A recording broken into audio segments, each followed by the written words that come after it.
Boa noite. Boa noite. Muito bem-vindos. É um prazer receber todos vocês aqui hoje. Estamos entre amigos. Então esse evento surgiu aqui de uma conversa quase que informal entre amigos que somos aqui dentro da Furlan, Ecovilla, Hacker Rangers. E aí a ideia de convidar também nosso amigo, amicíssimo, André Hiller, para estar com a gente hoje aqui, falar um pouquinho das experiências dele, nesse momento de atmosfera olímpica, né? Olimpíada de Paris rolando aí solta, né? Todo dia a gente vê as coisas acontecendo e eu acho, o André acha, o Vini acha da Hacker, tenho certeza que muitos de vocês concordam que o esporte ensina muito, né? A gente traz muita coisa boa do esporte para dentro do mundo corporativo.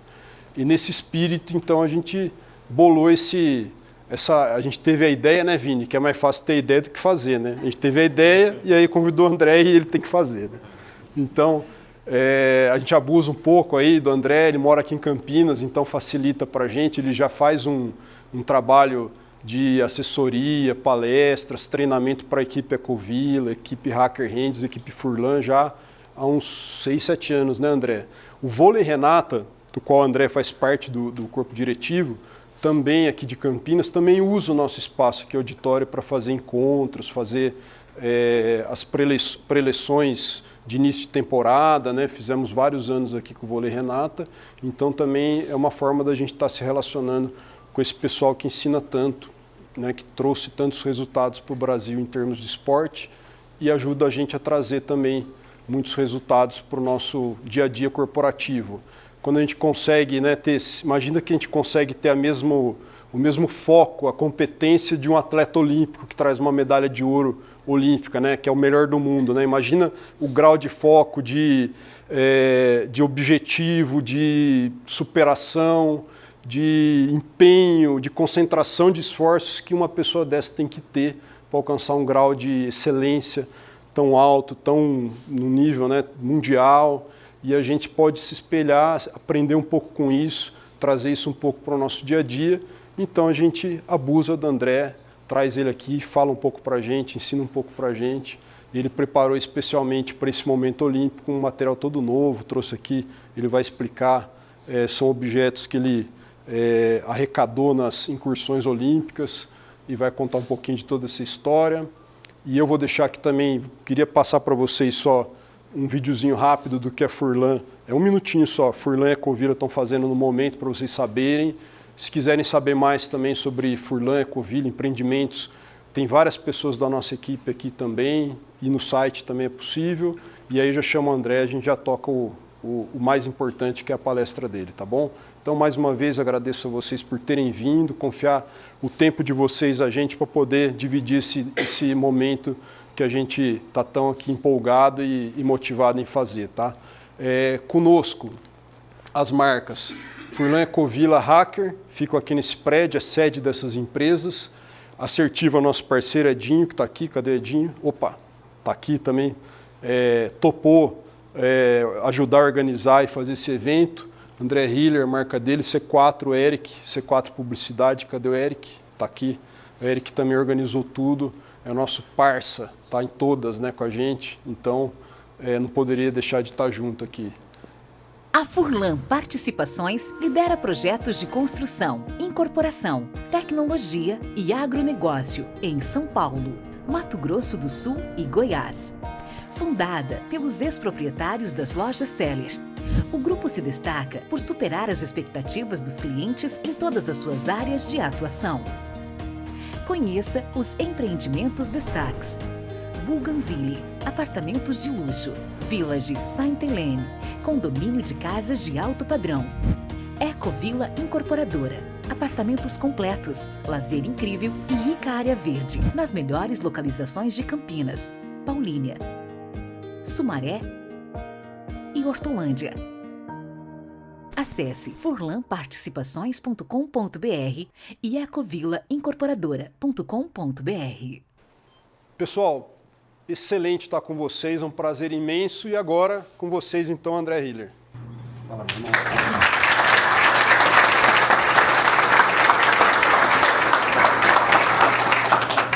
Oi, pessoal, tudo bem?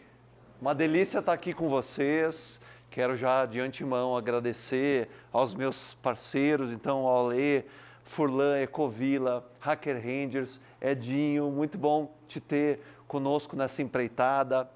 Eric, C4, uma delícia estar aqui com vocês novamente, contem sempre comigo. Eu não fico mais nervoso para esses momentos, tá, pessoal? Eu faço isso há bastante tempo, a nossa empresa de educação corporativa e esportes. Daqui a pouco chega a minha sócia, que é minha esposa e dona do meu coração. E ser dona do meu coração dá trabalho, porque eu sou grande, ela daqui a pouco está conosco. Eu geralmente não fico nervoso, porém eu cheguei aqui hoje e descobri que depois nós temos o que no cardápio? Churrasco. Eu sou gaúcho. Então vocês imaginam, eu estou aqui, mas a minha alma está já flutuando lá para fora, vocês sabem. Então é um desafio, eu passei a ficar nervoso quando eu descobri o cardápio que depois nos espera. Bom, uma delícia estar aqui com vocês. Nós temos um vídeo agora, né, para apresentar um pouquinho do meu trabalho. É rapidinho também e aí eu volto a falar com vocês.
É um vídeo rápido, mas que ilustra um pouquinho a empreitada que eu venho construindo nele ao longo desses anos todos. Quando eu comecei minha aventura no voleibol, no esporte, eu comecei bastante cedo em função de uma doença crônica respiratória. E naquele tempo, parece que eu vou voltar ao passado, mas isso é importante, porque eu comecei em função da asma e eu comecei, por favor, fiquem à vontade. E eu venho de uma família extremamente humilde do Rio Grande do Sul e a minha mãe e meus pais, e minha mãe e meu pai sempre estimularam muito a educação, tanto é que eu sou o caçula de 3 filhos e as minhas irmãs foram para o magistério. Então, a educação sempre foi algo muito importante para nós, por mais que os meus pais não tenham concluído sequer o ensino fundamental, mas era algo que os preocupava, família muito humilde. Então, quando eu fui para o caminho do esporte, geralmente no Brasil isso é feito em detrimento da educação, infelizmente a nossa cultura ainda, estamos tentando mudar isso, mas havia esse receio por parte da minha família. Então eu prometi à minha mãe e ao meu pai que eu nunca abandonaria a educação. Eu tentei levar a minha carreira esportiva paralelamente à minha vida escolar e acadêmica, o que a gente chama de lifelong learning. Por favor, fiquem à vontade. Por favor, fiquem à vontade. E ao longo dessa construção, eu entendi que buscar conhecimentos em outras áreas, além de preparar um atleta como eu para a construção de uma outra profissão, mas também me garantia que se algo desse errado, eu estava adquirindo conhecimento, porque pode acontecer algo na vida de um atleta como uma lesão ou simplesmente falta de mercado por falta de competência. Mas eu entendi também que ao longo da minha carreira adquirir conhecimentos em outras áreas agregava valor e gerava resultados positivos já à minha performance como atleta. Hoje eu falo com muita propriedade para vocês que atleta bom e atleta inteligente, porque a caixa de comando está aqui. O meu corpo vai responder aquilo que a caixa de comando de fato orientar, ou aquela orientação que o cérebro fizer para o corpo. e foi assim ao longo da minha carreira. Então, minha vida escolar acadêmica aconteceu. Eu construí uma carreira esportiva bastante exitosa. Eu não trago esse slide com essa foto só para vocês verem o quanto o tempo e a gravidade podem ser cruéis com uma pessoa, não é só por isso. Tá? É também para mostrar um pouco das informações que nós encontramos isso facilmente na internet. Nós temos o Wikipedia, essas informações todas estão na internet de fácil acesso. Mas é importante que a gente compartilhe, que eu compartilhe, não só com vocês, mas eu percebi a necessidade de compartilhar com o mercado e sobretudo com o senso comum, que um atleta não é só feito de títulos, conquistas e medalhas. Quando eu fiz faculdade, eu me graduei em gestão do empreendedorismo, tinha uma disciplina muito interessante que era contabilidade gerencial. E aí eu estudei sobre balanço patrimonial. Se nós fizermos uma analogia da carreira de um atleta e fazer uma brincadeira, um exercício de fazer de fato um balanço patrimonial, onde os meus ativos são conquistas, medalhas e títulos, mas os meus passivos são derrotas, frustrações e erros, eu tenho muito mais passivo do que ativo, sem dúvida nenhuma. O resultado é importante, a conquista é importante, mas a vida de um atleta, ele vai muito, muito além disso. Né? Nós somos muito além disso. Existem alguns conhecimentos que alguns teóricos chamam de conhecimentos tácitos, ou seja, aquele conhecimento que não está explícito, não está organizado, ele é vivencial.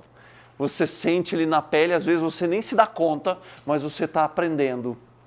É aquele conhecimento que somente quando você para refletir, você percebe, caramba, eu aprendi isso no esporte. E agora eu consigo refletir sobre isso. E depois que eu me aposentei das quadras, em 2014, que eu fui organizar todos os conhecimentos, já vinha construindo uma empreitada, mas aí sim eu fui buscar capacitação, formação para organizar todos esses conhecimentos e oferecer para outras áreas. Afinal de contas, eu sempre entendi que alguns componentes do esporte, eles são muito aplicáveis ou são passíveis de nós reproduzirmos em outros ambientes, né? Sobretudo para os atletas corporativos, digamos assim. Então, eu venho construindo uma carreira, uma trajetória, uma jornada no esporte através de algumas possibilidades de atuação, ok? Então, eu tenho projetei para vocês as formações que eu tenho e tem algumas pessoas que me chamam de multiplataforma, mas de alguma maneira o atleta ele começa a se desenvolver e entende que existem algumas habilidades no esporte que são habilidades genéricas que te propiciam algumas possibilidades muito bacanas e oportunidades muito bacanas, e foi o que eu tentei fazer através da minha jornada esportiva e, sobretudo, depois que eu me aposentei. Aposentar é muito traumático, né, gente? A gente fala assim, nossa, o André é um ex-atleta. Nossa, ex nunca é bom, né? Eu não sou um ex-atleta, eu sou um pós-atleta. É muito melhor, né? Muito bonito, muito mais bonito, né? Então, no meu pós-carreira, eu venho construindo algumas possibilidades, inclusive com esses parceiros que toparam esse momento, construir esse momento aqui com a gente, tá?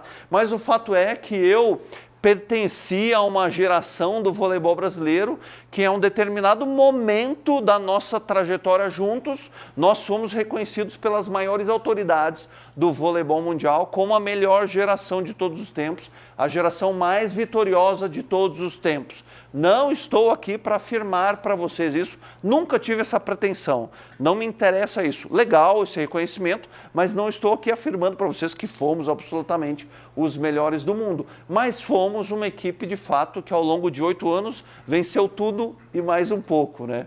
Essa equipe contava com alguns jogadores já formados, com alguns bons resultados. Éramos uma equipe que, inclusive, alguns de nós eram muito famosos, né? Alguns de nós se tornaram ali sex symbols da nossa geração, né? Gente, o Giovanni era um pedaço de mau caminho.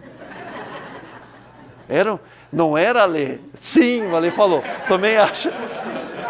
Gostosíssimo. O Giovanni Maurício, aqui de Campinas, que trabalha comigo há mais de 20 anos, bicampeão olímpico. Famosíssimo o Maurício, né? Por muitos, o melhor de todos os tempos. O Maurício, sem dúvida, o Maurício é o melhor levantador até hoje de todos os tempos, sem dúvida nenhuma. O Maurício é aquele caso muito exclusivo de... Ele nasceu na maternidade, ele já estava dando toque com a fralda, não é possível. Ele nasceu com este talento, não estou dizendo que ele não trabalhou pra caramba, né? Até porque isso é importante, né? Talento não é promessa, é potencial. A gente precisa trabalhar, a gente precisa adquirir conhecimentos que gravitem no entorno do talento para que ele se torne realidade.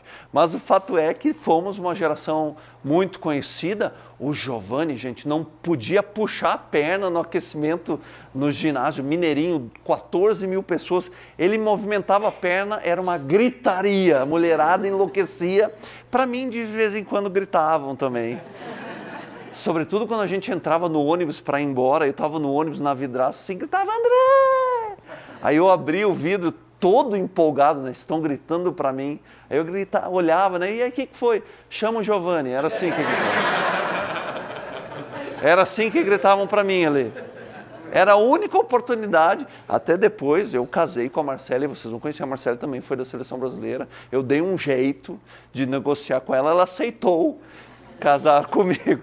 Bom, eu pertenci a essa geração que realmente foi reconhecida pelas maiores autoridades do esporte mundial como a melhor geração de todos os tempos. E, sem dúvida nenhuma, a medalha mais importante, a conquista mais importante é a medalha de ouro conquistada em Atenas 2004, tá? Só para contextualizar, o que vocês estão vendo aqui no slide, tá? À esquerda de vocês, a medalha de prata de Atenas 2004, ao centro a medalha de ouro e à direita a medalha de bronze de Atenas 2004, tá? Eu quero contar algumas historinhas sobre essas medalhas para vocês, tá? Primeira historinha muito importante. Aliás, alguém aqui já viu uma medalha de ouro olímpica de verdade? Não? Você já? Maravilha, mais alguém? Hoje verão. Legal, mais alguém? Hoje todos vocês verão. A medalha está aqui comigo, tá? Essa é a medalha olímpica verdadeira. Eu posso levar para alguns lugares ou trazer para alguns lugares. Eu não sou daqueles atletas, e sem julgamento, não sou daqueles atletas que, eu tenho alguns colegas que fazem isso, que enquadram a medalha junto da camisa. Eu acho que essa medalha precisa ser compartilhada, ela precisa ser mostrada. Os meus filhos têm acesso a essa medalha. Tá? Semana passada eu cheguei em casa e quem estava vestindo a medalha era o incrível Hulk, porque o meu filho estava brincando com os bonecos da Marvel. E aí o Hulk estava usando a medalha. Eu perguntei, filho, o que está acontecendo? Ele falou, pai, o Hulk foi campeão olímpico. Eu falei,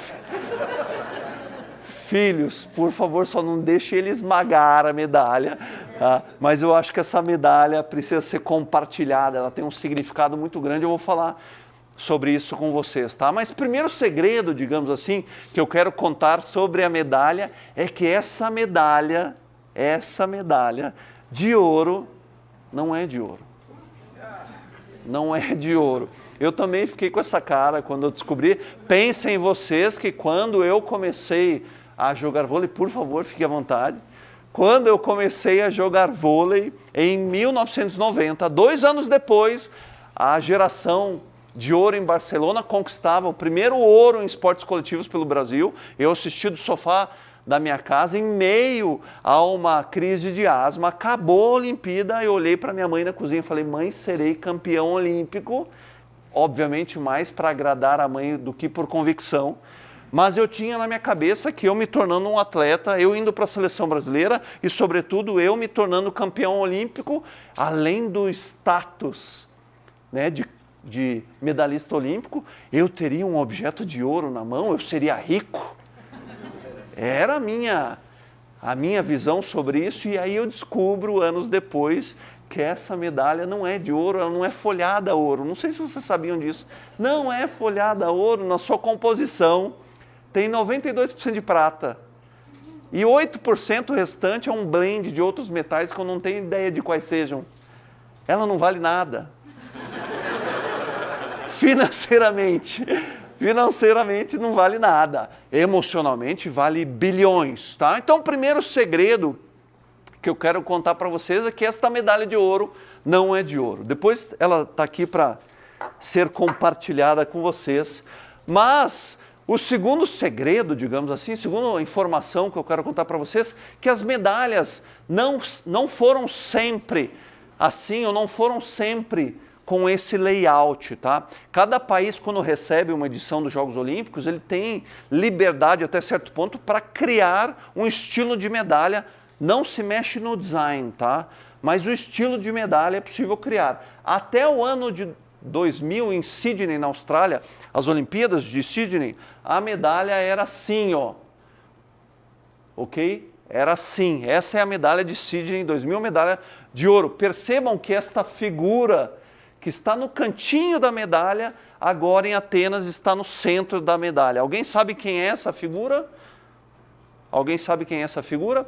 Essa é a deusa Nike, ou Nike, é a deusa que deu origem à marca esportiva. A deusa Nike, ou Nike, ela é a deusa da vitória, da glória e se tornou a deusa dos Jogos Olímpicos, tá? Então, até as Olimpíadas de Sydney na Austrália era assim. A partir de 2004, então, ela se tornou dessa maneira porque eles pensaram, o Comitê Olímpico Internacional pensou em construir um novo design para a medalha, porque os Jogos Olímpicos de Atenas significou o retorno dos Jogos Olímpicos, agora na sua versão moderna, ao berço das Olimpíadas da Antiguidade, Atenas, na Grécia. Então essa deusa Nike, a deusa Nike, percebam que é uma deusa que tem asas, e a simbologia por trás desse design é que ela está chegando de um voo no estádio Panathinaikos para entregar as medalhas aos vencedores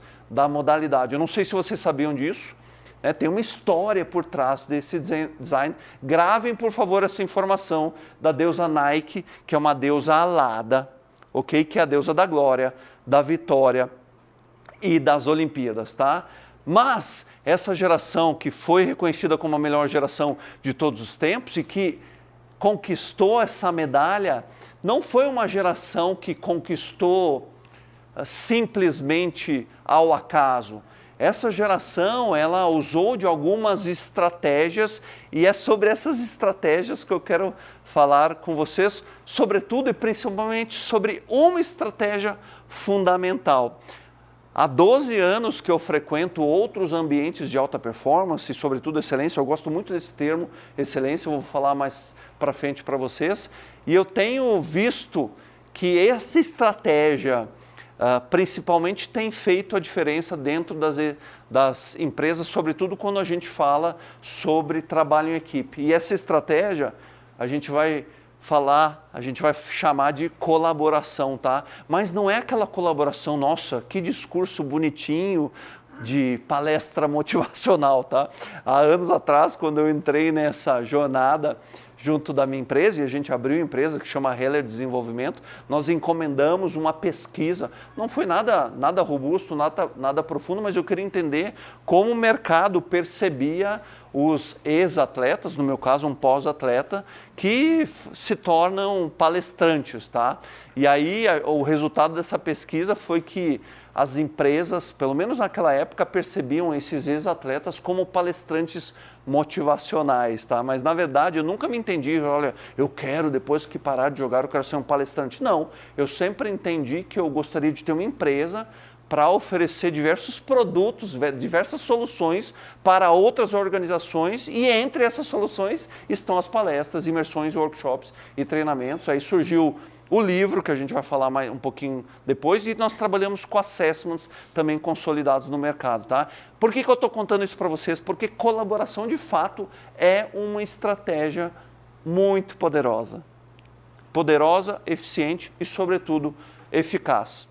E nós construímos isso, porque no final das contas, estratégia ela acontece em virtude de alguns componentes. Então, quando o nosso grupo se reuniu no ano de 2000, com a chegada daquele técnico que todo mundo sabe, que já viu ele quase rasgando a camisa e arrancando o fone de ouvido do da orelha, que é o Bernardinho, né? Quando ele chegou em 2001, ele encontrou uma geração mais velha, campeã olímpica em Barcelona 92, e mais de 70% dos jogadores que pertenciam àquele time, aquela convocação que ele fez, era uma geração que não havia vencido nada, absolutamente. Então ele tinha 2 gerações na mão, mas aquele grupo em si não havia conquistado nada juntos. E aí nós tínhamos que construir uma nova cultura, uma cultura só nossa, para aí sim a gente começar a construir aquilo que a gente queria.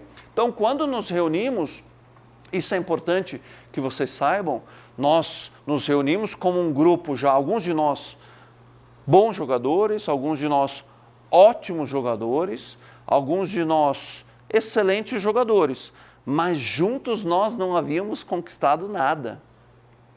Depois, no decorrer do nosso processo, sim, nós realizamos coisas extraordinárias ao longo dos 8 anos. Mas é importante eu compartilhar com vocês que quando nos juntamos em 2001, éramos simplesmente um grupo que não havia conquistado nada. Depois de 8 anos conquistando tudo e fazendo coisas de fato extraordinárias, André, vocês se tornaram atletas extraordinários? Não, absolutamente não. Mesmo tendo realizado durante 8 anos coisas maravilhosas, nós não havíamos nos tornado atletas extraordinários.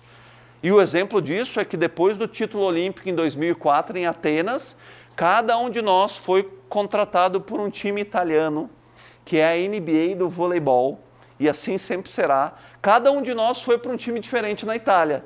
Porque os times italianos, os dirigentes dos clubes, que lá na Itália não é chamado de clubes, são chamados de sociedade, esses dirigentes olharam para nós, 12 atletas à disposição, realizando coisas extraordinárias na seleção, vamos contratá-los. Então, cada um de nós foi para um time, porque eles achavam que nós teríamos desempenhos extraordinários nos times italianos. Lê do engano, nós realizávamos coisas extraordinárias juntos, não separados. E alguns casos raríssimos de um de nós que jogou bem na Itália, mas a maioria de nós teve um rendimento mediano porque nós tínhamos performances extraordinárias quando estávamos juntos.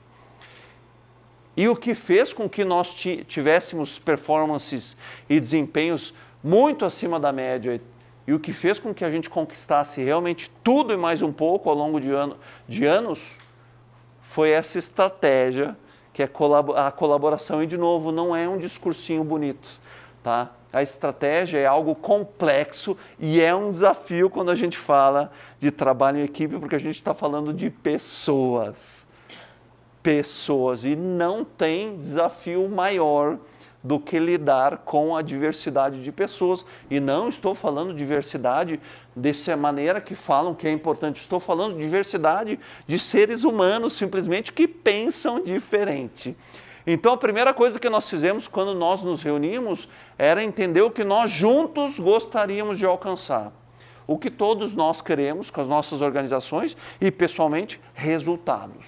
Nós queremos resultados. Não tem dúvida, nós queremos conquistar, nós queremos resultados cada vez melhores. E é em função desse objetivo, desse propósito, com isso em vista, tendo como destino, a primeira coisa que a gente fez é o que eu chamo de construção de uma consciência da realidade. Porque o nosso sistema, não só o nosso sistema individual, mas coletivo, ele funciona como um aplicativo de trânsito. A gente coloca lá o destino que a gente quer chegar, o nosso objetivo, o nosso sonho, o nosso propósito, mas o nosso sistema precisa reconhecer de onde nós estamos partindo, não é assim? Para eu sair de casa e chegar até aqui, eu botei lá a Rua José de Alencar, não é isso? 707? É isso, então saí de casa, Rua José de Alencar 707, a primeira coisa que o meu sistema perguntou do meu smartphone assim, ative, ou me falou, ative sua localização atual. Assim nós funcionamos também, a gente põe nosso destino, a gente põe nosso propósito, nosso sonho, aquilo que a gente quer conquistar, mas é importante que a gente saiba de onde a gente está partindo. E nesse sentido eu posso falar para vocês que para construir uma cultura colaborativa, um ambiente onde a colaboração acontece, é fundamental que a gente construa uma consciência de onde estamos, tá? Eu vou aqui tomar a liberdade de parafrasear e adaptar uma frase do Jim Collins no seu livro Empresas Feitas para Vencer. Ele fala assim: antes de você explorar, ao olhar pela janela, todas as possibilidades que o mercado te oferece, você precisa olhar por o espelho para entender quem é você, como você pensa, quais são as tuas crenças, quais são os teus comportamentos, de onde você está partindo. Então é fundamental, e nós fizemos isso. A partir do momento que a gente decidiu, olha, queremos resultados, inclusive aqueles resultados que nunca alcançamos, mas primeiro cada um de nós precisa olhar para o espelho, para também depois, juntos, fazermos isso. Porque quando a gente olha para o espelho sozinho, a gente vai identificar os nossos talentos, a gente vai identificar nossa maneira de pensar, a gente vai pensar sobre quem somos nós, quais são nossas respostas emocionais, né? Como nós nos comportamos, quais resultados nós já tivemos. Né? Quando a gente faz essa reflexão de maneira coletiva, a gente vai entender qual é a nossa cultura atual. Qual é o nosso repertório, né? Formamos uma equipe, qual é o repertório que nós temos? Qual é a função que cada um de nós ocupa, mas não é aquela função só que está no escopo oficial, mas é aquela função tão importante dentro de um time, dentro de uma organização, que é aquela função informal que acontece no offline.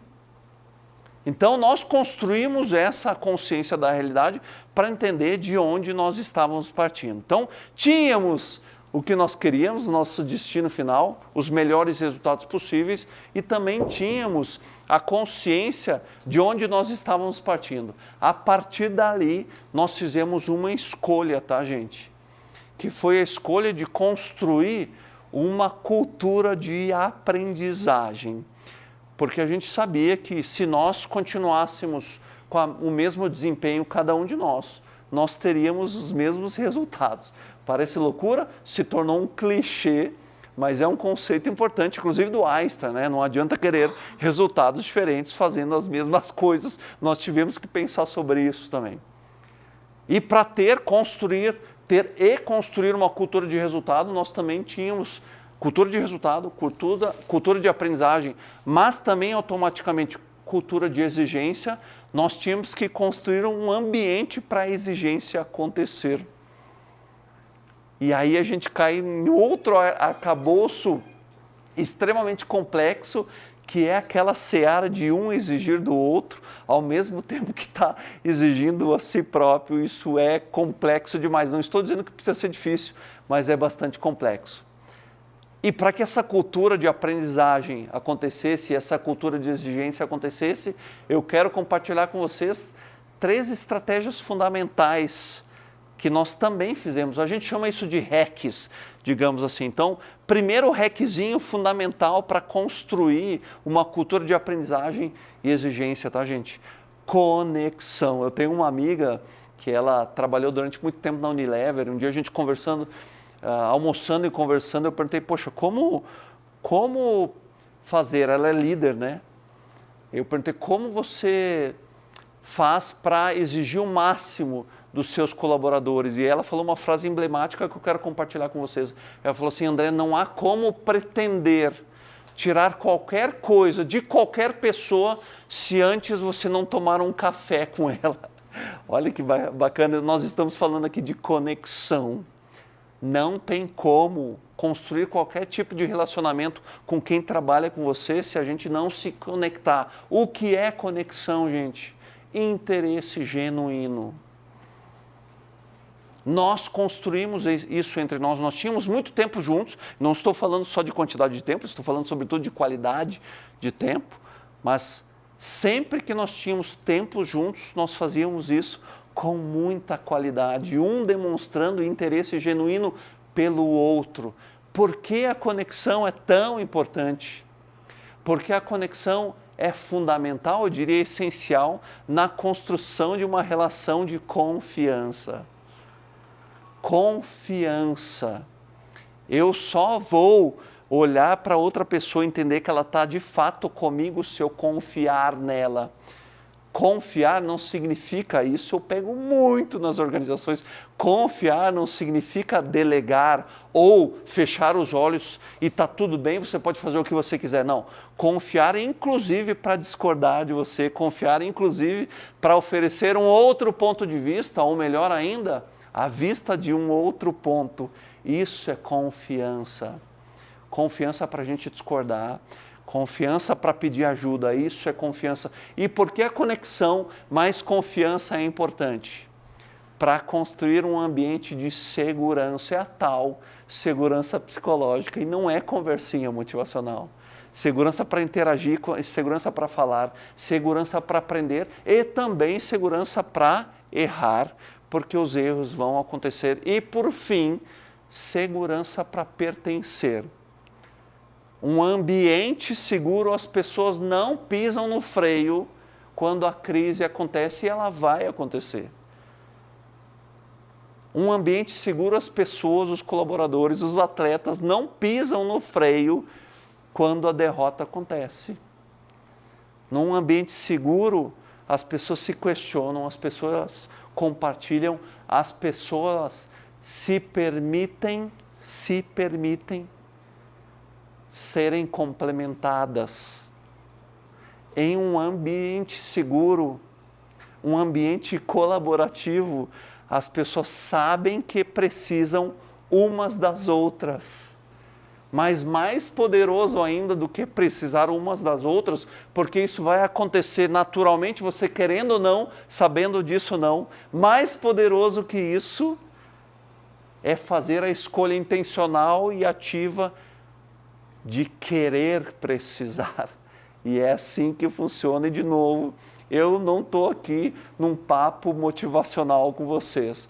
Eu pertenci à geração que foi reconhecida como a geração mais vitoriosa de todos os tempos.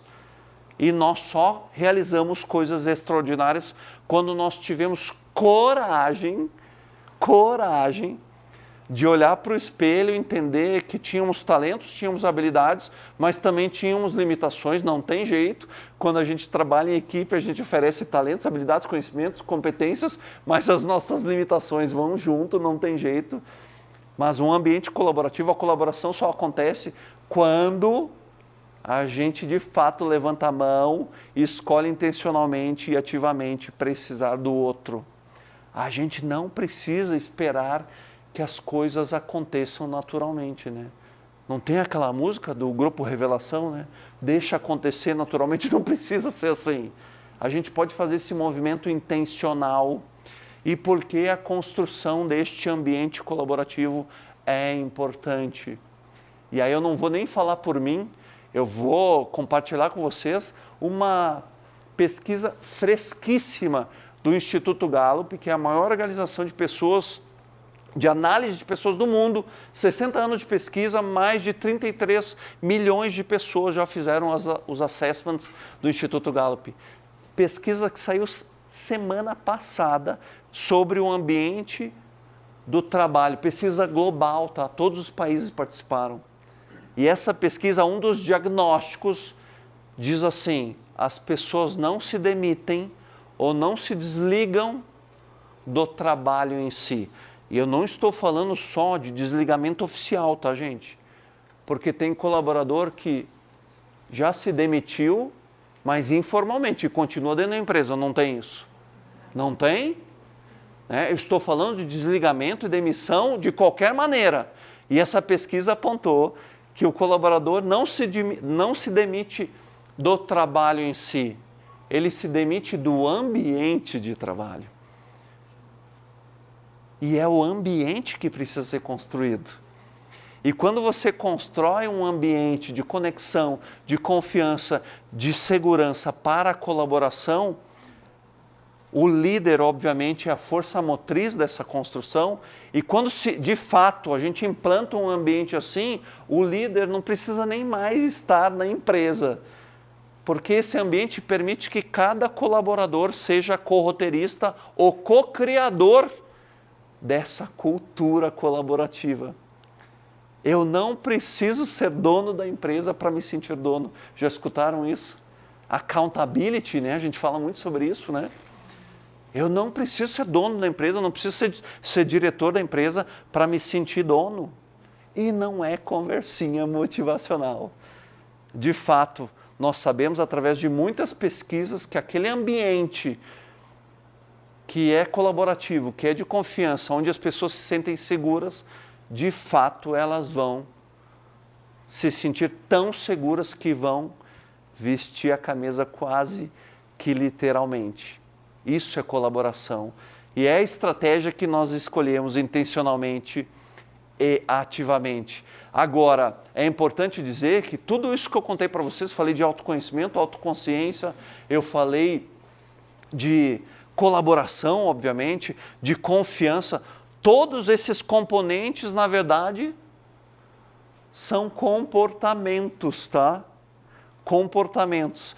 E o maior gap em qualquer organização está nos comportamentos. E os comportamentos constituem a base fundamental do desempenho de qualquer profissional ou organização. As famosas soft skills, né? Se falou muito disso no início da pandemia, veio à tona esse termo, né? Soft skills, hard skills, isso é fundamental.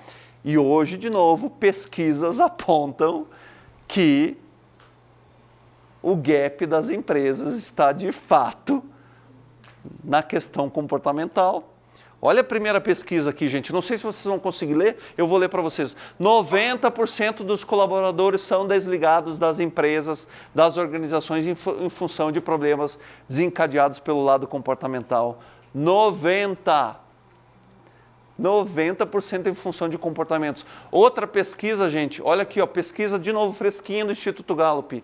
Apenas 15% dos colaboradores, dos profissionais se engajam nos seus trabalhos. Gente, pesquisa global, 15%. 85% não se engaja. E aí eu não estou falando que está todo mundo mal intencionado, não é isso. Tem gente que não se engaja porque tem uma cultura pessoal de jogar contra mesmo, né? Eu já peguei muito isso, não tem aquele colaborador que reclama por reclamar. É o modus operandi, né? É assim que funciona. Mas tem gente que nem sabe o que é engajamento, pessoal. Engajamento é o desafio do século XXI para qualquer organização, em qualquer área de atuação.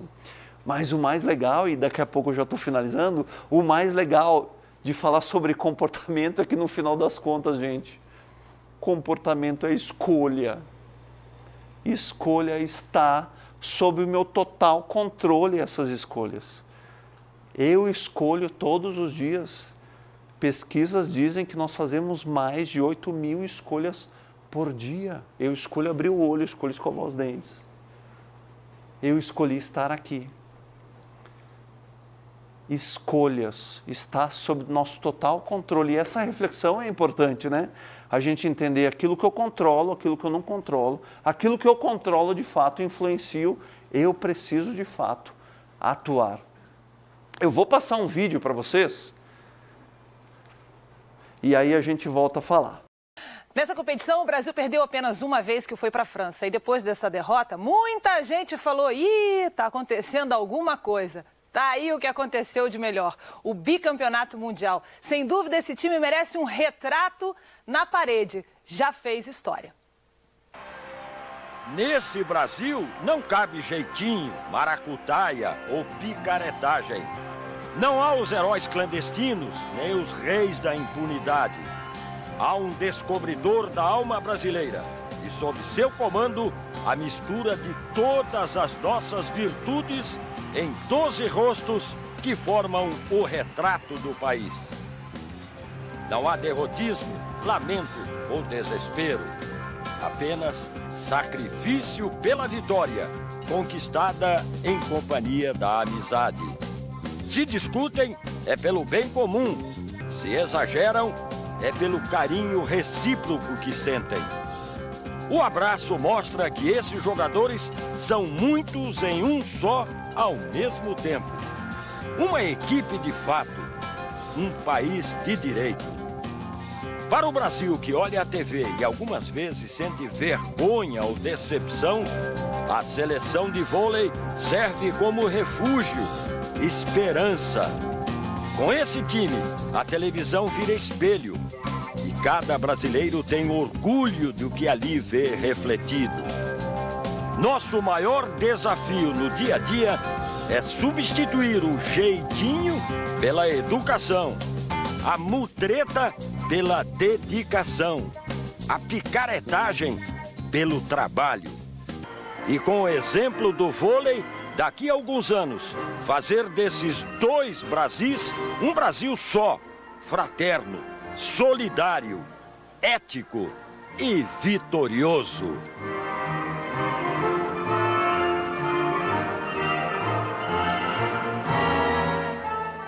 Eu adoro esse vídeo, gente, porque, primeiro que fala de uma maneira muito bacana sobre a nossa equipe. Nós recebemos esse vídeo de presente da Rede Globo, no momento que recebemos o reconhecimento como a melhor equipe de todos os tempos. Na verdade, este texto, essa crônica foi escrita pelo João Pedro Paes Leme, à época era o editor-chefe dos esportes na Rede Globo, e está na voz do Léo Batista. Mas por que eu gosto tanto desse vídeo e decidi compartilhar com vocês?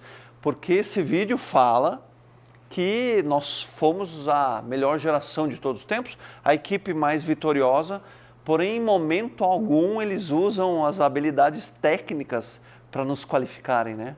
Não falam que eram os atletas mais altos, os melhores atletas, o melhor bloqueio, melhor defesa, melhor saque, melhor técnico. Em momento algum eles nos caracterizam através de habilidades técnicas. Muito pelo contrário, usam habilidades comportamentais para fazê-lo. Bem comum, fala de ética, fala de educação, fala inclusive que se nós discutíamos, se nós brigávamos, era pelo bem comum.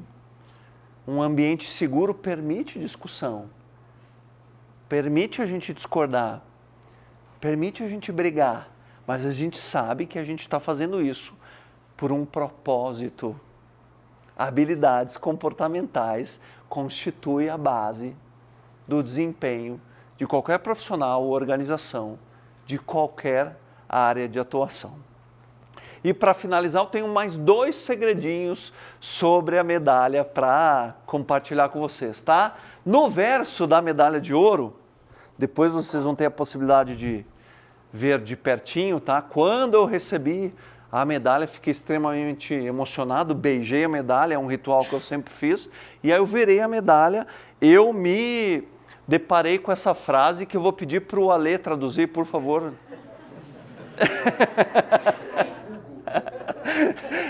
Obviamente eu estou brincando com o Alê, nós temos liberdade para isso, mas quando eu olhei, falei, gente, o que é isso, né?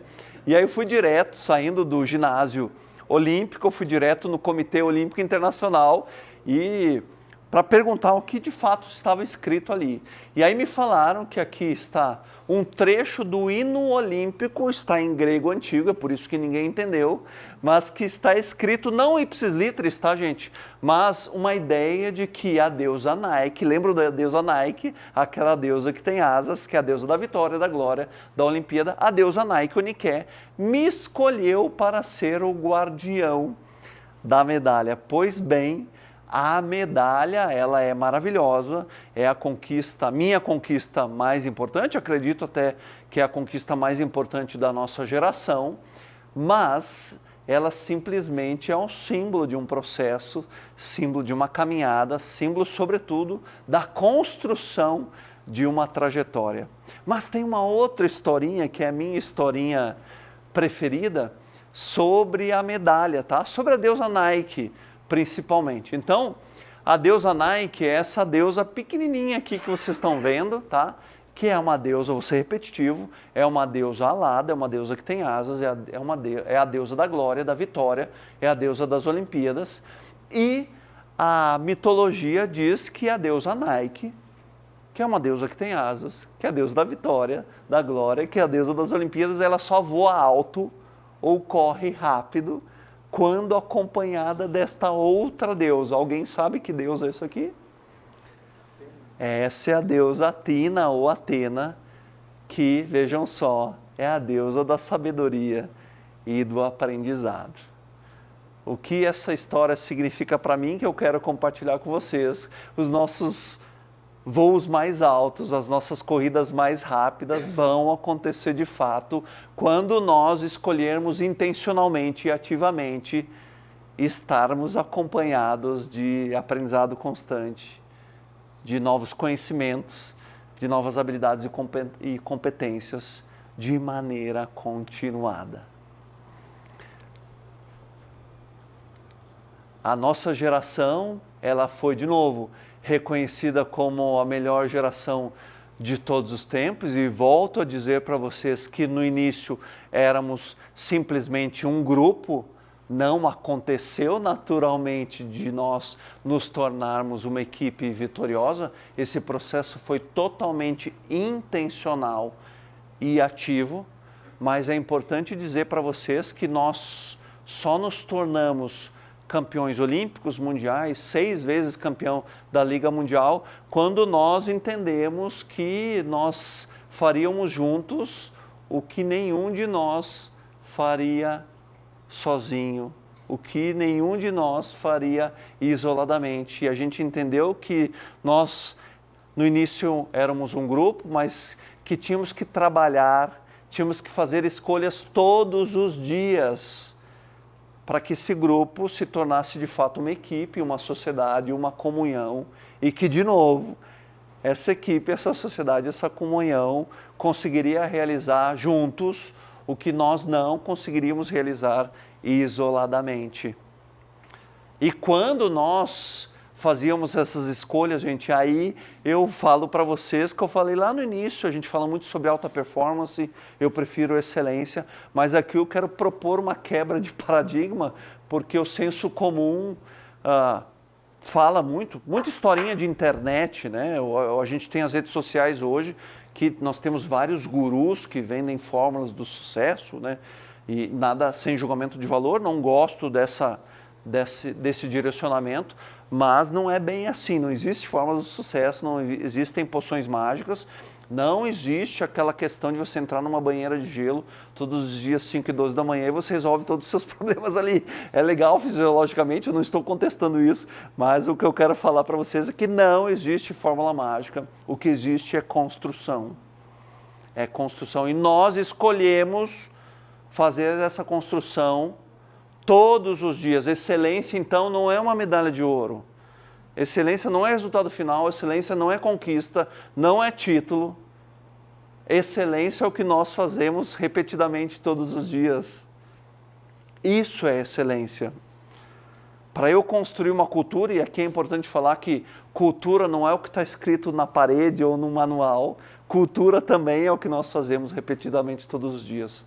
Essas escolhas precisam ser feitas todos os dias. Tem uma frase do Bernardo que é muito famosa, ele fala assim, a seleção brasileira, no caso, a nossa geração, apresentou o melhor quando o melhor foi necessário. Eu vou adaptar um pouco e vou até inclusive discordar, né? Porque quando o melhor é necessário? Sempre, se eu quero ser um profissional excelente, não adianta só eu me dedicar quando me convém. Eu sempre sonhei em ser um pai, um marido excelente. Não adianta eu me dedicar aos meus filhos e à minha esposa só quando eu não estou cansado, ou só aos finais de semana. Na nossa profissão, essa dinâmica é a mesma. Nas nossas organizações, essa dinâmica é a mesma. Essas escolhas precisam ser feitas todos os dias, porque no final das contas, gente, nós somos, assim como a deusa Nike me escolheu para ser o guardião da medalha, e essa medalha, na verdade, é o símbolo da minha jornada, nós, no final das contas, abusando da retórica, somos os guardiões das nossas jornadas. Nós somos os guardiões das nossas jornadas, e como guardiões, nós temos que fazer essas escolhas repetidamente, todos os dias. Gente, eu trabalho no ambiente corporativo há 12 anos. Como eu entrei? Nossa, como é que o André foi parar? Eu, quando comecei no esporte, eu não tinha dinheiro para comprar joelheira nem tênis, tá? Eu fiz um acordo com a minha mãe sobre educação e com as minhas irmãs que já davam aula. Falei, gente, vocês me ajudam a comprar tênis e joelheira? E elas falaram, André, mas tem que ter uma contrapartida nesse patrocínio. E aí o que nós combinamos é que eu iria para dentro das salas de aulas delas, das escolas, para falar com os alunos. E eu falei, poxa, eu era tímido, continuo tímido, tá? Às vezes não parece, mas a minha primeira experiência foi frustrante, porque não é só você ir falar, você precisa ter conhecimento daquilo que você fala e passar de uma maneira muito assertiva e eficiente. Afinal de contas, o objetivo sempre é entregar o que o público precisa, a demanda do público. E aí saí extremamente frustrado, mas minhas irmãs falaram, não, se você quiser continuar com tênis e joelheiras, você precisa voltar várias e várias vezes nas nossas escolas. Então eu fui buscar conhecimento, porque eu sempre encontrei na busca do conhecimento uma maneira de me sentir mais e melhor preparado. E aí eu nunca mais parei. Todo time que eu passava, chamavam o André para falar, eu morria de vergonha, mas eu já antecipava, não queria mais sentir aquela frustração. Falei, peraí gente, eu quero um briefing, qual vai ser o evento, qual é o objetivo do evento, porque agora eu vou me preparar. E aí eu fui para a Itália em 2004, com um mês na Itália, mal e mal falando italiano, me chamaram para falar numa empresa. Eu falei, gente, eu não sei nem falar italiano. Não, mas a gente acha que você vai conseguir falar. E não é que eu consegui. Eu falei, poxa, tem algo no ar, né? Tem algo aí que eu posso explorar. Como eu exploro? Eu fui fazer um diagnóstico de talento, né, Márcia? A Márcia é uma parceira minha que está aqui. Fui fazer um diagnóstico de talento e, de fato, esse assessment de talento me entregou algumas características. Falei, poxa, que bacana isso aqui que eu já tenho comigo, né? Mas talento, de novo, não é promessa, é potencial para esse talento ser transformado em ponto forte, em força, em habilidade. De fato, a gente precisa adquirir conhecimentos, competências e aprendizados que gravitem no entorno desse talento. Aí sim, você tem uma habilidade consolidada. Foi isso que eu fiz. Eu sempre busquei no conhecimento, na faculdade, nas formações, recursos suficientes para construir uma outra carreira. Então, nós temos uma empresa de educação corporativa há 12 anos, nós temos palestras, nós temos imersões, workshops, treinamentos e trabalhamos com assessments. E nós teremos aqui, né, Vini, teremos sorteio do livro, inclusive, né? Temos sorteios do livro. Ah, não é sorteio, é um quiz. É um quiz. Só para contextualizar, eu fiz há 6 anos, quase 7 anos, eu montei um projeto literário e botei debaixo do braço e fui bater na porta das editoras. E aí algumas fecharam, nem abriram a porta, outras fecharam rapidamente, porque entendiam que eu era mais um atleta querendo contar uma história. Até que eu achei a Editora Gente, eu me reuni com a CEO da Editora Gente. Eu vou contar essa história porque fizemos uma reunião online. E aí eu comecei a contar o projeto e ela fazendo a reunião online, olhando para baixo, numa reunião online, gente. Eu estava fazendo com o meu computador a reunião. E ela olhando para baixo, daqui a pouco eu senti que ela começou a se interessar. E aí eu passei um overview do projeto, do livro, que não era uma biografia, nunca tive essa intenção. E aí, quando eu acabei a reunião, tá filmando, mas a gente faz um corte depois, ela levantou as mãos e fez assim, pelo amor de Deus. Mentira, ela falou assim, puta que pariu, finalmente um atleta que não quer publicar uma biografia. E aí eles aprovaram o meu projeto, nós lançamos o livro em 2022, inclusive Hacker Rangers, a Camelo e a Ecovila foram meus grandes parceiros na publicação desse livro. O Adriano está aqui com a gente, a Camelo me veste, inclusive, hein?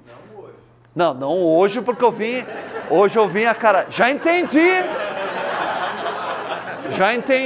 Teve uma crítica aí. Não, entendi. Faz um de Não, façam para. Não hoje, isso aqui é uma réplica da camisa original, a original não entra mais em mim, tá? Mas é que você não viu que eu tô com uma camiseta por baixo? Você não viu minha meia? E a calça Camelo? Mas a Camelo, o Adriano, o Alê e o Vini, Hacker Rangers, Ecovila e a Camelo, que já me veste há bastante tempo, me ajuda muito, me deixar menos feio, né? Adriano A honra é toda minha, eles foram meus grandes parceiros nesse livro, que é um livro de conteúdo, é um livro de cases, de entrevistas. O pós-fácil, eu sempre quis um livro com pós-fácil, olha que chique. Eu sempre gostei dessa ideia de ter um pós-fácil, foi o Sandro Magaldi que escreveu, o prefácio o Bernardinho. Eu entrevistei o Bruninho do vôlei, o Lars Grael, entrevistei a Adriana Filipelli, que é a maior autoridade de autoconhecimento do Brasil. Eu entrevistei o Ricardo Amorim, entrevistei o José Salib Neto, entrevistei o João Tolov Jr., que é o fundador do Great Place to Work. E é um livro que sempre foi meu sonho, que ao final de cada capítulo tem uma sessão que a gente chamou de mão na massa, porque nós adultos não aprendemos mais quando nós éramos crianças, que a gente escutava uma música e já decorava a música. Nós adultos aprendemos com a mão na massa. Então o livro também propicia essa abordagem, essa oportunidade. Quis finalizar assim só para mostrar como foi e como está sendo a construção de uma outra, não digo uma outra carreira, mas um outro empreendimento, né? Eu levanto essa bandeira de que os atletas passaram por todas as fases, né? Então, atletas amadores, atletas aí se tornaram profissionais, aí depois os atletas entenderam que poderiam ser também atletas comerciais, porque a imagem passou a ser um ativo importante. Mas como a minha formação é no empreendedorismo, eu levanto essa bandeira. Não tem sido fácil convencer, sobretudo as organizações esportivas, de que o atleta precisa se entender como empreendedor, né? Enquanto ele está atuando com a sua prática esportiva, o seu principal empreendimento é o desempenho esportivo. Mas depois que ele se aposenta das quadras, das pistas, dos campos, ele pode explorar ainda todo um segmento ou mercado esportivo que tem uma alta capilaridade com outros tipos de empreendimento. Este é o meu. Muito obrigado, pessoal. Obrigado. Muito obrigado. Obrigado. Chamo você. Obrigado, gente. Obrigado, inclusive. Antes, olha, eu posso me dar mais 2 horas. Obrigado, inclusive, porque quarta-feira eu sei o desafio, né, Ale? Nós sabemos os desafios das agendas e vocês estão fazendo um investimento em nós aqui, tá, gente? Vocês estão investindo o tempo de vocês e esse reloginho, ele é danado, ele não para, tá? E vocês estão investindo, sobretudo, a atenção de vocês, tá? E isso é precioso porque vivemos hoje numa abundância de informações, mas pobreza de atenção. E vocês escolheram intencionalmente e ativamente estarem aqui conosco, investindo o tempo e a atenção de vocês, tá? Vou chamar agora o Vini da Hacker Rangers, que também vai falar rapidamente com vocês. Depois nós temos o quiz. E agora o palco é todo teu, Vini. Obrigado. Boa noite, pessoal. Juro que vou ser bem breve para liberar a gente para o networking, churrasco. Estamos aqui entre amigos, como o Ale falou, e eu queria fazer uma pequena reflexão com vocês. Por que é tão legal assistir Olimpíadas? Alguém pode levantar a mão e falar o porquê? Pelas emoções, né? Pelo treinamento, pelo nível de conhecimento. Mais alguém? Acho que ver um ser humano se dedicando tanto ao extremo em habilidades, acho que é sensacional. E a Olimpíadas ela é feita de jogos, né? Jogos, tanto é que é Jogos Olímpicos, é uma série de jogos, inclusive vários deles a gente nem sabe o regulamento e aprende na hora esse regulamento e a gente fica interessado, sei lá, pela canoagem, pelo ping-pong. Ping-pong, eu até me atualizei das regras, né? Como funcionam os sets, e a gente assiste, né? E a gente torce e a gente gosta de ver aquilo. E tem uns elementos dos jogos, todos eles têm uns elementos comuns. O que é um elemento comum de um jogo? Alguém pode falar um elemento comum?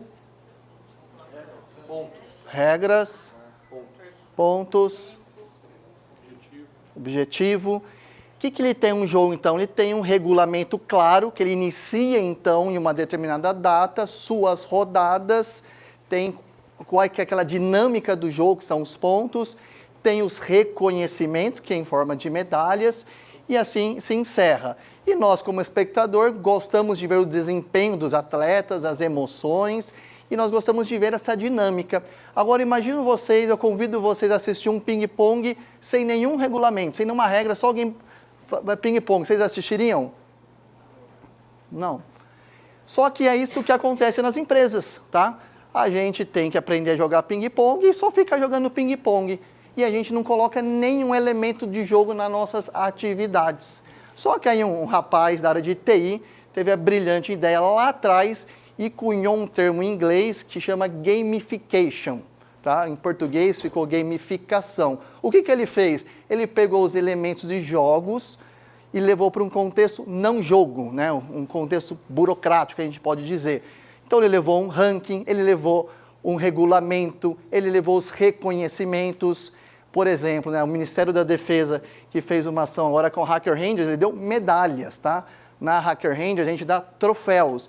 Então, nas empresas, o pessoal parou de reconhecer os seus colaboradores, né? Então, você fica jogando ping-pong, ping-pong, ping-pong, e aí, quando termina aquela partida, o que eu ganho com isso? Então, quando você coloca os elementos, fica muito mais legal. A gente gosta de ranking. E ranking, competição, não é para, puxa, eu sou pior que o outro. Pelo contrário, né, no skate, viu o pessoal falando, o skate nem tinha esses elementos de jogos, colocaram e ficou até mais legal. E um torce pelo outro e um melhora o outro. Então, qual que é a reflexão aqui para vocês? Na Hacker Range, a gente tem um DNA nosso aqui, nós chamamos, né, assim, está escrito aqui, quase uma tatuagem nossa, que é o Work Smart, Play Always, né? Então, gente, tem que ser legal, né? A vida tem que ser legal. Então, assim, a gente tem só uma vida, tem que ser legal o tempo inteiro, tem que brincar o tempo inteiro, tem que ser emocionante o tempo inteiro. Então, como você falou de emoção, é justamente isso, tem que ser emocionante trabalhar. E quando a gente começa a colocar esses elementos de jogos na nossa empresa, fica muito mais divertido, tá?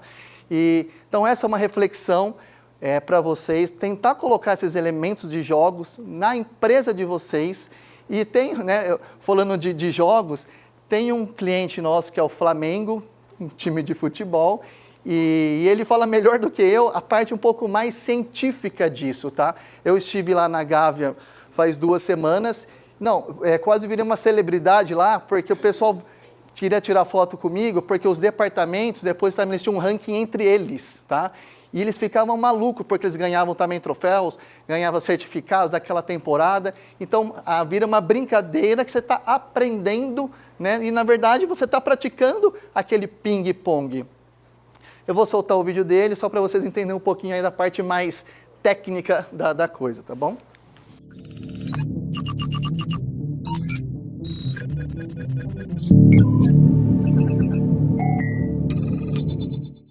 Olá, me chamo Leandro Rocha, gerente de privacidade e proteção de dados do Clube de Regatas do Flamengo. E falar do Hacker Rangers é fácil, pois consideramos ele um dos pilares fundamentais do nosso programa em conscientização, o Fla Mais Seguro, que foi criado lá em 2022. E sem ele, não teríamos conseguido evoluir na velocidade que o assunto necessitava. Aqui no Flamengo, o principal objetivo do nosso time não é apenas a conformidade. Ela é muito importante, mas nós estamos comprometidos com o aprendizado, com a criação de uma cultura voltada para a privacidade e na mudança de comportamento dos nossos colaboradores. E nisso, o Hacker Rangers tem tido um papel fundamental. Através da gamificação, conseguimos ativar diversas áreas cerebrais, fazendo com que as pessoas aprendam se divertindo e, no final, ainda sejam recompensadas. Ganha o colaborador e ganha o Flamengo. A gamificação mexe com diversas áreas do cérebro, como o córtex pré-frontal, responsável pela cognição, tomada de decisões, o sistema límbico, responsável pelas emoções, comportamentos, memória, e a liberação de neurotransmissores importantes, como a noradrenalina e a dopamina, que esse último é o neurotransmissor que dá motivação, a vontade de fazer e o senso de recompensa, que aquilo que está fazendo é uma coisa boa e dá a sensação de recompensa por estar estudando. Então, o colaborador passa a fazer os cursos não por obrigatoriedade, mas por prazer. Consequentemente, ele retém o aprendizado. Sou muito suspeito para falar. Como estudioso do comportamento humano, não vejo como tocar o Fla Mais Seguro sem o Hacker Rangers. E quanto aos resultados, passa a ser possível metrificar o aprendizado, a evolução, o engajamento e com isso traçar metas execuíveis para justificar o investimento. E o melhor, os colaboradores desenvolvem autoconsciência sobre proteção de dados, fortalece a cultura de privacidade através do desenvolvimento do senso crítico. E os resultados falam por si. Estamos muito satisfeitos com a parceria com a Hacker Rangers e com a Peralis. Obrigado e saudações rubro-negras. Pessoal, então essa foi a mensagem. Espero que vocês reflitam, né? Vocês, a maioria aqui, sei que são líderes de desenvolvimento de pessoas e aplique esses elementos dos Jogos Olímpicos, a gamificação um pouco no dia a dia de vocês. Agora eu posso passar um vídeo dos nossos apoiadores aqui, da Assertiva, da C4, uma mensagem um pouquinho do que faz a Assertiva, aqui representado pelo Ederson. Pare de trabalhar com planilhas, comece a trabalhar com cobrança. Chegou o Assertiva Recupere, esteira e gestão de cobrança de verdade.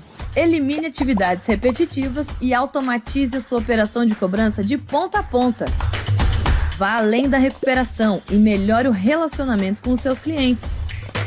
Com o Recupere, você pode adicionar novos devedores de forma unitária ou em massa, gerenciar as baixas de pagamento da sua carteira, localizar devedores com dados atualizados, priorizar ações de cobrança através do nosso score de propensão de pagamento e ainda fechar acordos de forma mais rápida e segura.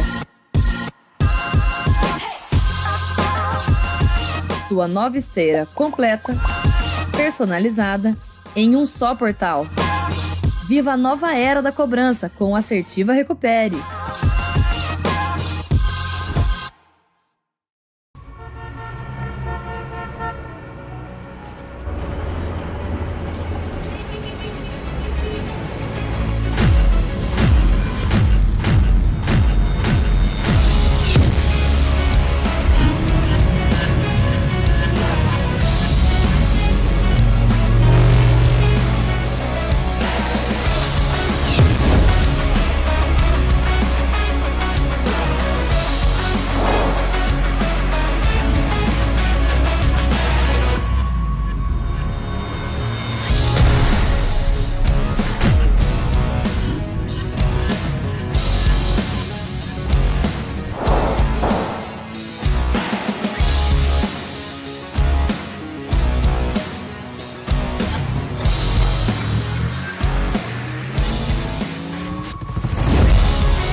Nós temos 10 livros, é isso? 10 livros, 10 perguntas. Regulamento. O André vai fazer uma pergunta.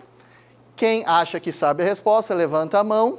No campo de visão do André, que é baixo o campo de visão, a primeira pessoa que ele identificar que levantou a mão, ele dá a chance de responder. Se a resposta estiver correta, leva o livro. 10 livros, né, gente? 10 livros. Gente, 10 livros, cada pessoa que responder certo ganha o livro. É importante falar que eu tenho o maior orgulho disso. Estamos na 2ª edição. Ele já ficou 4 semanas na lista de mais vendidos da revista Veja e do site Publish News, tá? Então, vai ganhar o livro e eu tô aqui, eu posso autografar, mas daí o autógrafo é R$500, tá? Gente, eu sou um ex-atleta. Quantas medalhas olímpicas de ouro o voleibol masculino conquistou? Eu vi aqui. Eu vi, você vai fazer, eu decidi, eu vi aqui. 3. Certa a resposta.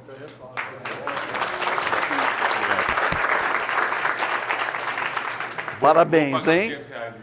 R$500 e um espetinho. Segunda pergunta, vamos lá. Qual ano e local da primeira medalha de ouro conquistada pelo voleibol masculino? Tá fazendo muito fácil as perguntas, ó. Foi aqui, ó. Foi aqui? Ó, o VAR ali acusou. Vocês combinaram aqui? Pode falar. 92 Barcelona. Perfeito. Parabéns. em Barcelona. Quem fez... Calma. Você vai falar já. Então, a partir de agora, só vai levantar a mão depois do já. Quem fez o último ponto? Quem fez o último ponto e como? Não falou já, meu? Atenção. Essa vai ser concorrida. Atenção. Não, calma. Baixa a mão. Vini, é com você. Foi ela aqui. Mas não falou já. Fala já, ela já levanta, então. Resposta. Oi? Marcelo Negrão no saque. No saque. Parabéns. Obrigada. Gente, um do lado do outro. É marmelada. 2016, e agora eu vou para a pergunta. 2016 eu tive a honra de ser o condutor da tocha olímpica aqui no Brasil, aqui em Campinas inclusive, tá? Essa é uma tocha olímpica, eu esperei a outra corredora que veio com a chama acesa e aí eu tinha que dar um jeito, na tocha olímpica tinha um gás, tá? Tinha um gás, tá ali, eu não vou explodir nada hoje, tá? Eu tinha que liberar esse gás e aí esse gás era liberado assim, ó. E aí liberava o gás e eu acendia a chama olímpica e fiz o meu trajeto de 350 metros com a tocha. E aí vai a pergunta, tá? Eu quero saber quem aqui, nós vamos falar já, regra clara. Quem aqui, esperem eu terminar a pergunta, eu vou falar valendo. Quem aqui sabe o significado da tocha olímpica? Valendo!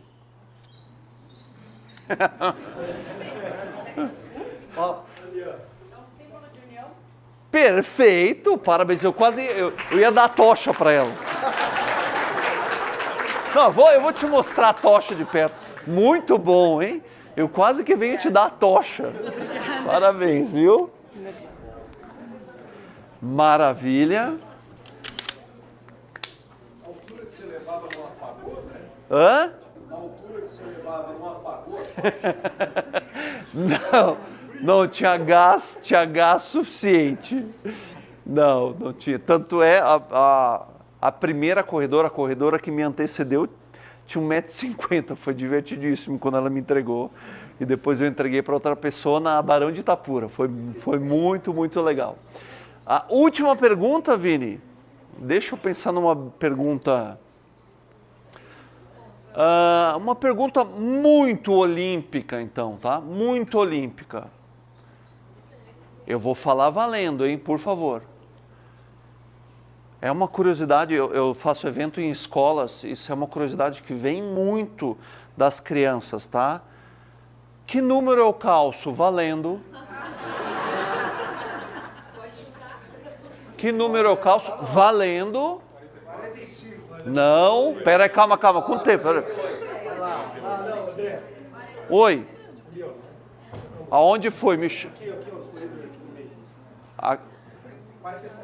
Não, pera aí.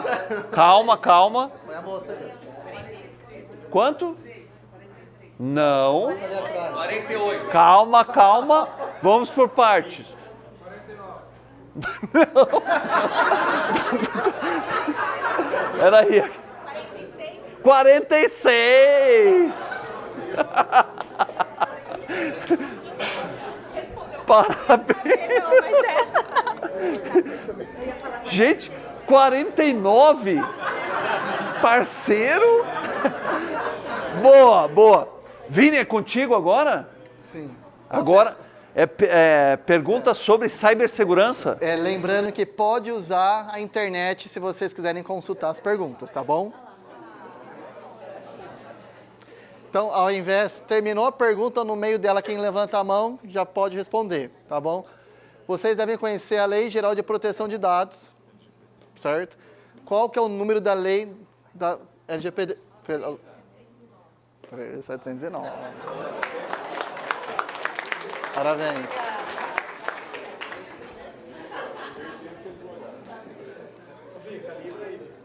Teve um golpe que a gente chama de sequestro digital, em inglês ransomware, que foi um dos mais famosos, primeiro mais famoso, que foi numa falha no Windows, foi um dos primeiros famosos. Qual que é o nome desse golpe em inglês? O nome é em inglês o golpe, né? Parou também, foi um dos primeiros a parar quase o mundo inteiro, né? Quem é de segurança, ainda cliente HackerRange não pode, vocês podem usar o Google. Não. É um golpe, chama sequestro digital. Esse foi o primeiro em massa, parou, foi um caos no mundo inteiro. Quem levantou a mão? Você não é de segurança, né? Ah, não. Segurança não vale. A segurança não vale? Não, segurança não vale. Vocês querem? Pode valer? Então pode valer.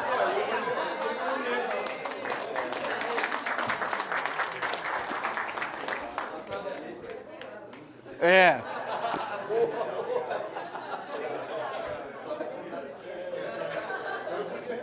Ó, agora um que é um pouco, todo mundo tem no celular aí uma opção, talvez a maioria nem saiba disso. Tem uma opção no celular que chama em inglês Unknown Tracking Alerts, tá? E para que serve essa opção quando você habilita, né? Unknown Tracking Alerts. AirTag. Parabéns. Pessoal, isso aí para quem está sendo stalkeado, o pessoal começou a jogar os AirTag nas bolsas das mulheres, dos maridos, etc., no carro. E aí, para evitar você ser stalkeado, você liga a sua opção no celular e aí você vai receber um alerta que tem alguém com AirTag perto de vocês, tá bom?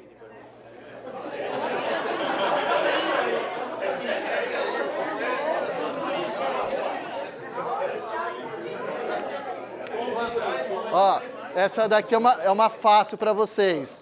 Se vocês quiserem saber, olha, será que tem alguém usando meu CPF para tirar cartão de crédito, dar um cheque sem fundo, fazer um financiamento no meu nome, de forma ilegal, claro, sem seu conhecimento, vocês podem acessar um site, tá? Qual que é o nome desse site? Não.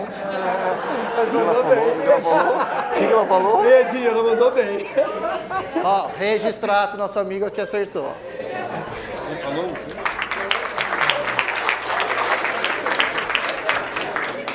Eu faço final, né?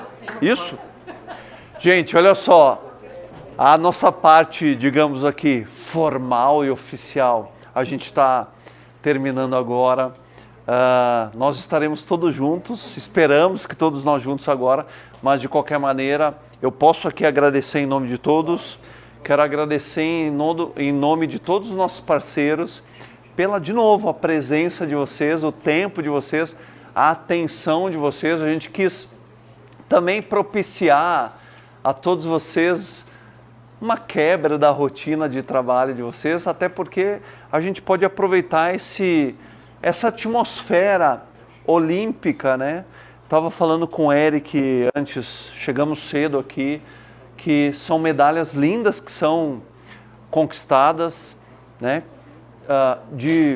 Nas mais variadas modalidades e esportes, em todas as nações participando. Os olhos estão voltados para o esporte mundial lá em Paris 2024 e as medalhas são maravilhosas. Mas mais maravilhoso ainda que as medalhas são as histórias que estão sendo contadas lá, né? Então são histórias lindas, algumas histórias maravilhosas nas vitórias, mas outras histórias igualmente maravilhosas, inclusive em alguns casos não, de muitos casos de derrotas, né? Porque somente um grupo muito restrito de atletas vai sair de Paris com uma medalha no peito, né? Independente da cor da medalha. Então a gente quis oferecer isso hoje para vocês, para quebrar a rotina de vocês, para que a gente também se aproxime e que a gente construa um ambiente cada vez melhor, porque o esporte tem esse poder. O meu amigo Sandro Magaldi, que escreveu o pós-fácil do meu livro, ele tem uma frase maravilhosa, ele fala assim: André, nós devemos construir um ambiente de abundância. Então, primeiro nós somamos para depois dividir, tá? Então, muito obrigado por terem estado aqui com a gente para a gente somar e que um dia a gente possa também dividir juntos. E falando em dividir hoje, agora, eu quero convidar todos a dividir conosco o que os nossos parceiros aqui, os nossos anfitriões prepararam para a gente. Um churrasquinho, não sei se vocês já estão sentindo o cheiro, eu estou sentindo o cheiro desde que eu cheguei e tem muita coisa boa, tá? Eu estou à disposição de vocês, caso queiram conversar, é para isso hoje, para a gente aproveitar, se divertir um pouquinho, sair da nossa rotina. Tem essa mesa, digamos assim, essa mesa olímpica para vocês, fiquem à vontade, ok? É realmente para vocês aproveitarem e tem um backdrop lá também para a gente fazer alguns registros especiais dessa noite, tá bom? Muito obrigado. Agora a gente vai curtir lá. Obrigado. Obrigado.